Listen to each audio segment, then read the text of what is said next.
গত সপ্তাহে দুবাই থেকে বেঙ্গালুরুতে স্বর্ণ পাচারের অভিযোগে গ্রেফতার হন অভিনেত্রী রান্না রাও। এরপর তার বাড়িতে অভিযান চালায় বেঙ্গালুরু পুলিশ। আর সেই অভিযানের পরেই চক্ষু চড়ক গাছ ভারতীয় পুলিশের, কেননা অভিযানে কোটি কোটি রুপির সোনার সন্ধান পাওয়া গেছে অভিনেত্রীর জানে।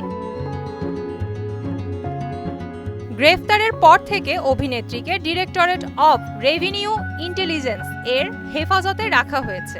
সেখানে গোয়েন্দারা জিজ্ঞাসাবাদ করছেন তাকে। ভারতীয় গণমাধ্যম জানিয়েছে তিনি ইউটিউব ভিডিও দেখে স্বর্ণ পাচার শিখেছেন। অভিনেত্রী জানিয়েছেন সোনার বারগুলি 2টি প্লাস্টিকের ব্যাগে মোড়া ছিল। বারগুলো নিয়ে বিমানবন্দরের বাথরুমে ঢুকে নিজের শরীরের সঙ্গে বেঁধে নেন। বাকি কয়েকটা বার জুতোর মধ্যে লুকিয়ে রাখেন। এদিকে অভিনেত্রী তদন্তকারীদের জানিয়েছে গত 1 মার্চ একটি অজ্ঞাত নাম্বার থেকে ফোন পান।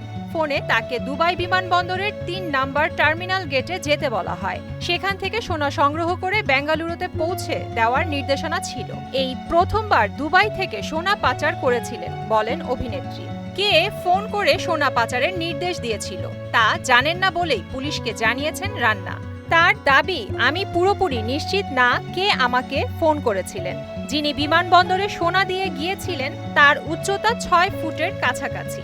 অতীতে তাকে কোনো দিন দেখেননি বলেই দাবি অভিনেত্রীর।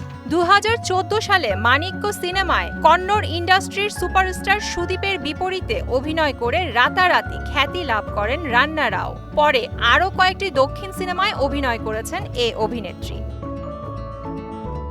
হ্যালো এভরিওয়ান, আমি প্রার্থনা ফারদিন দেখি। প্রজন্ম টেলিভিশন ইউএস এর জন্য অনেক অনেক শুভকামনা।